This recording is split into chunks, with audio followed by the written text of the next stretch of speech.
I'm not totally sure what he's referring to, but I can imagine it has something to do with his contract situation. So, Nate, what do you think, and why do you think he might send a tweet like that at 5 p.m. Eastern?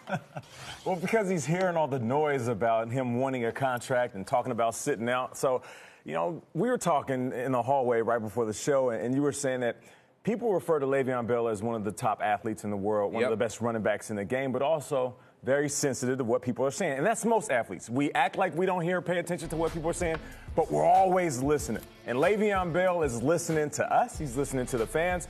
And what hurts an athlete is when the people that support you, the people that buy your jersey, the people that sit their butts in the seats start to talk bad about you. So he's referencing something that we're kind of familiar with. I don't know if it's the exact wording as I heard it before, but I understand where he's coming from. I think it's interesting because I think Le'Veon Bell is beloved by Steelers fans, and I think they have the jersey. They love Antonio Brown. They love Le'Veon. I think he thinks in this contract negotiation situation that his fans are going to all have his back. Yeah. And it's a harsh reality when you realize that the fans are Steelers fans first, Le'Veon Bell fans second, and in football more than anything, fan bases support the jersey, not the name on the back of the jersey. Good so point. Aditi Kinkawala came on the owners' meetings and was on with, and she said that $17 million is what he's looking for. $17 million. Devontae Freeman makes the most money as a running back and makes $8 million. So you want more than twice as much. It's hard to play the victim when you're making, at least if you play this year, $14.5 million. And didn't they offer him 12 at some point? They offered him 13. And he wants 17. So this, when you see the word hero, look, it's hard to play victim on this. It is. Money is great. Yeah. We've talked about this a lot. Yep. A lot. And I was sort of surprised the tweet happened at this time because I feel like there's not a new story about it. Nothing happened that he would send a tweet out like this. But who knows what's happening? You know, I mean, can we see the tweet again? I saw this, and didn't it just feel like kind of like a bungled Batman line? I mean, truly, especially, you know, one of those movies was shot in Pittsburgh. Some of his former teammates were in it.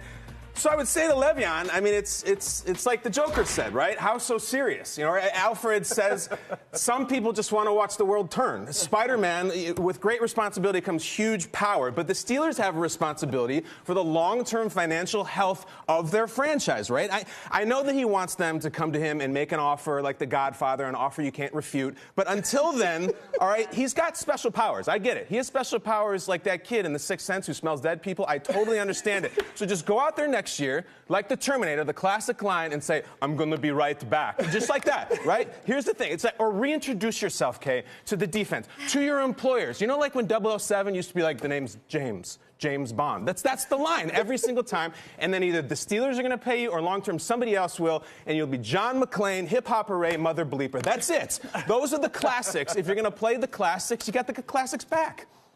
I'm now play him? That's right, man. Play him right. It's a little early on the East Coast. I don't know where Le'Veon Bell is, but I'm certainly monitoring his Twitter feed for the rest of the show. I'll refresh it. You know he's going to clap back at you for that. That's right. Titanic. I'm the king of the planet. That's what he's going to be saying when he gets that. That's it. Absolutely. Like, you know, the villain or live long enough to see you become the, I don't know what it is, but I know he didn't get it right. Listen, when we mess up on the show, people let us hear it. You mess up? I'm just saying when we do. But here he did kind of butcher the quote a little bit, which I love about that. He wasn't trying to do it. How do we know he's doing a Batman quote? It was so far off we don't know. Hero and the villain. It's very similar, but way off. Harvey Dent, is that what? By the way, we're doing a favor tying it to Batman, because if you look at the responses, you go on and you tell hardworking, hard-paying Steelers fans that you are a victim, and some of the things that he's gone through that city, we're doing him a favor connecting him to Bruce Wayne. Okay, but let's bring it back to football for a second. You say, well, they offered him $14 million. He wants $16 million, $17 million. Now, is it too far-fetched for Le'Veon to sit back after this offseason where we saw Sammy Watkins get a huge deal, making what, around $16 million? And nothing against Sammy. I love everybody getting paid, especially wide receivers. But if I'm Le'Veon Bell and I'm sitting back saying his importance to the NFL, his importance to his new team, it's not even close to what I bring to the table as a running back and wide receiver for the Pittsburgh Steelers. So you can't blame him for saying, yeah, I deserve $17 million. Am I way off on that? You would say no. But what the true answer is, he's a running back. And he's a running back that's aging after injuries. So you get why they're not paying him, but you understand where he's coming from.